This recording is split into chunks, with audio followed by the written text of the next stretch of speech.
Hello, so there's a full moon coming up very soon on the 5th of June, and it's going to be the strawberry moon. It's also going to be a lunar eclipse, so let's take a closer look at the astrology of what's going on with that. Here's the chart, which has come out squashed because I'm not very good with cameras yet, but there we go. I'm learning, and we're always learning, you know. Now, the full moon itself happens at 12 minutes, 12 minutes past 8 UTC, okay? So 8 hours before that, 12 minutes past 12 midday on the Pacific coast of the States and Canada.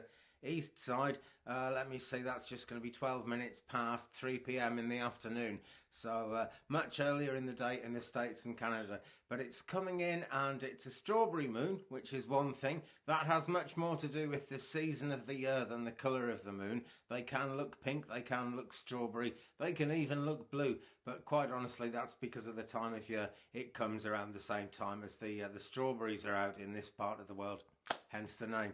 Now then, it is actually making two quite difficult aspects, and it's been called a moon of love and hate and an eclipse of love and hate as well. Really, really difficult conditions. Let's take a look into those. And this full moon is opposite Venus. Now, any full moon kind of brings home family, that kind of thing, into sharp focus actually, and it can expose tensions around that. And we really are looking at some tense conditions when this full moon comes in, because it will be opposite Venus, who is glowing in the background there. And Venus and Mars are our closest neighbours, and there's also an aspect going on with Mars, so we're going to be pulling in two directions. But the thing about this is Venus is retrograde at the moment, so that is going to make it super tricky.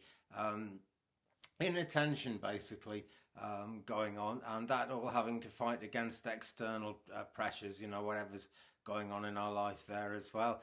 It's not really a great omen for love and relationships, and it's looking a bit dodgy around money as well. But this actual time of June 2020 is a time of great tension in the world. You don't need me to tell you that. There's tension everywhere.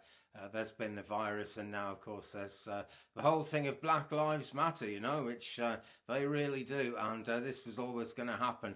But it's kind of coming to a head now. And I'm sure that the astrology of the moment has something to do with that. You know, perhaps the most ancient astrologers were not exactly people who called themselves astrologers, but who simply followed it in their everyday life. And it's become associated with witchcraft because a great many of the people who really lived by astrology were what you might call wise women, crafty women who understood that they were on this earth, they were walking in a kind of field of the whole universe, you know, part of the whole universe and everything going on in the universe, the flow of everything, the flow of the moon, the stars, the planets, was as important as having a river flowing across your land, you know. It affected everything you do. We sometimes call this kind of video astro weather, and that really is what it is, you know. It's a kind of weather, and it makes a big difference to whatever's going on. And so tensions around Venus, you know, and the moon actually being right opposite Venus as this happens is going to be really quite tricky. But she's also going to be square Mars, and that just kind of adds to the melee. Let's take a look at Mars. I've got a Mars picture as well. I wonder if it'll come out the right way. Yes, that actually looks like Mars. Okay, I think I'm learning stuff here. Anyway, yeah, learning is what it's going to be all about. Now, because the moon is going to be square Mars as well as opposite Venus, that really kind of ramps up any kind of tensions and that kind of thing.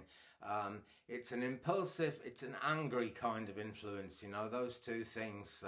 It's never good to act on impulse, particularly because you may be kind of emotionally heightened in one way or another.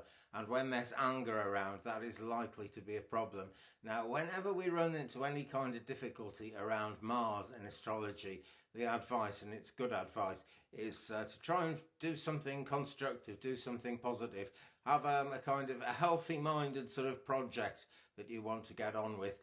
Maybe if there are people that you aren't getting on with, either avoid them in a constructive way, in the friendliest way you can.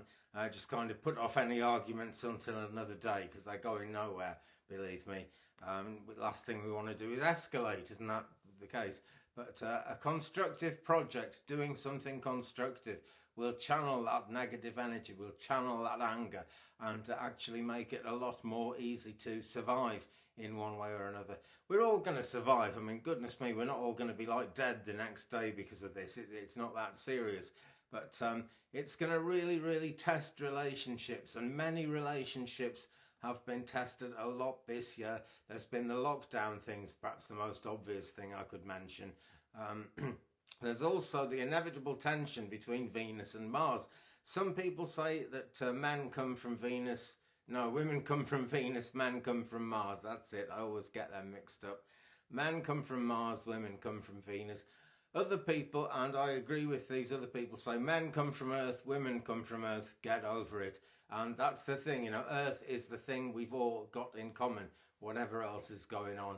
I don't doubt that Venus influences women in a different way that it influences men. And I don't doubt that Mars and its influences are behind some of the nature of male characteristics as we know them. But we all somehow have to work things out on this earth in terms of eternity and reincarnation. Don't know if you believe in that, but I do. It actually all goes with astrology, We incarnate into this life because we have to deal with it somehow. We have to get on with things somehow. And this isn't actually going to break anybody, but it's going to be yet another pressure. Because as well as that thing of the virus going around and we've all been kind of locked up and relationships have been tested because people just aren't getting a break from each other in many cases. As well as that, we had Juno retrograde, which ran from February right through until a couple of weeks ago, sort of mid-May, that came to an end.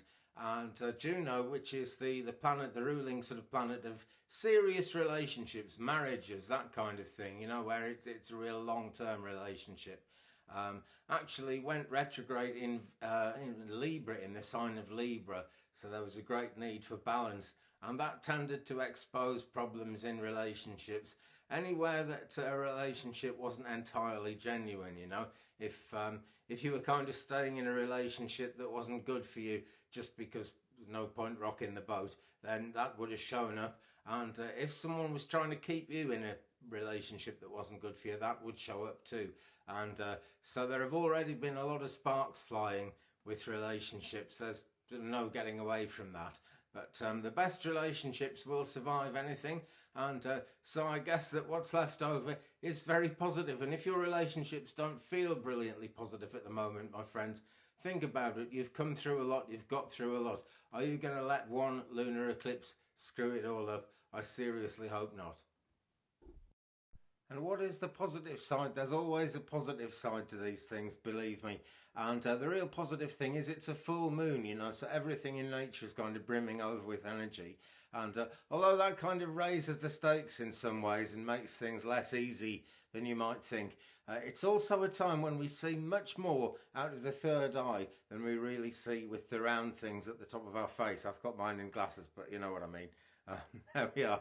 And that is the most positive thing, okay, because people will have very useful, very helpful instincts to find ways of dealing with this. Emotional energy is very high, so if you can keep those emotions positive, they will kind of lead you to be a bit more calculating and a bit more careful.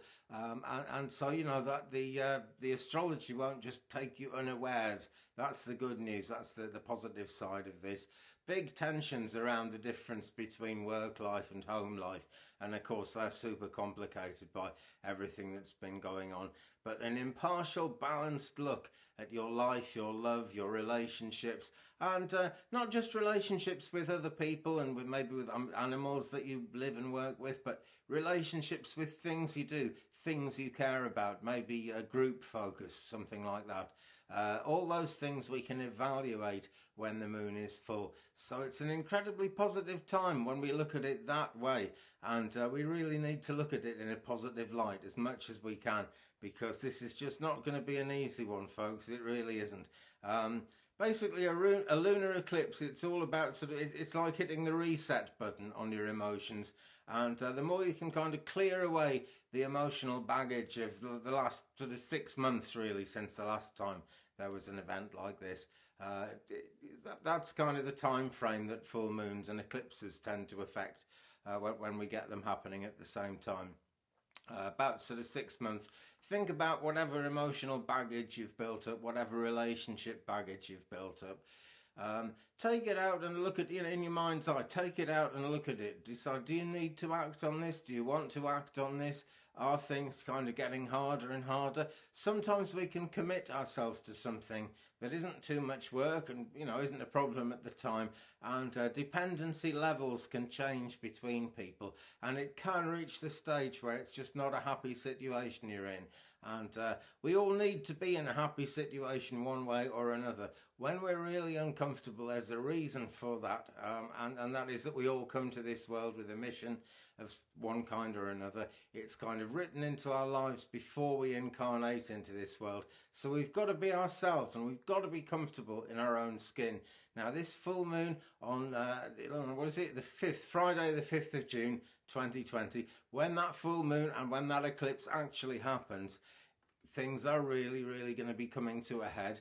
And maybe not immediately, but within a fairly short time, you're going to know what you want to do and do act on that. Do keep on being yourselves, because that's all that really matters. You are who you are for a reason. I say that so many times, but it's the whole point of anything to do with any kind of spiritual practice at all. So sun opposite moon, home, family, intimate relationships, all coming into sharp focus. Opposing forces like work versus home, anything like that, it all adds up to something that's likely to drain your energy, friends. So take a rest if you can beforehand. If you can't, and actually even if you can take a rest beforehand, take a rest afterwards. Take some time by yourself. I don't mean you have to go to sleep, although you can if that's what you want to do. But take an emotional rest. Just be prepared to disengage from things and think rationally, because your intuition will be very high. That's already building up as we do this. I'm doing this on about 5 days before the eclipse, and it's all building up already, So it's one of those things that looks negative. The more you look at it, the more negative it looks. But really, it's a very good opportunity to bring things to a head and get yourself into a stronger, happier position. And I hope that's where you end up, friends. Okay, thanks very much for watching this one. I'll be back very soon with more videos and, dare I say it, more readings. Peace.